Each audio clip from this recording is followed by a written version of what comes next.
Bom dia. Bom dia. O mercado brasileiro de energia elétrica vem atravessando grandes turbulências. O levantamento do consumo de energia elétrica per capita mostra que o Brasil está na 82ª colocação, ficando atrás de países pequenos como Guiana Francesa, Uruguai e Venezuela.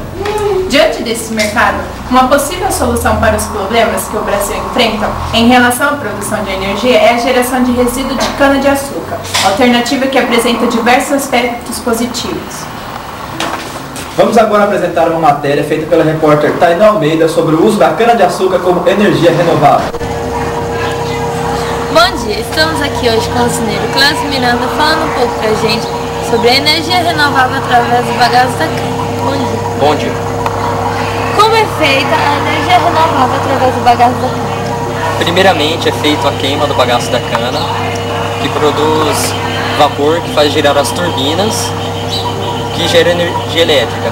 Aí uma parte dessa energia a gente vende para as usinas e outra para o consumo próprio.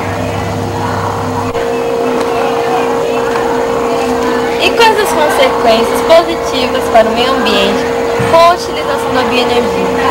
Que elas são renováveis, poluem muito menos e podem substituir outras formas de energias não renováveis.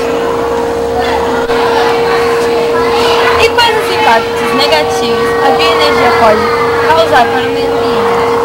O uso inadequado de adubos e defensivos pode ocasionar na destruição de floras e faunas e a contaminação de solos e mananciais.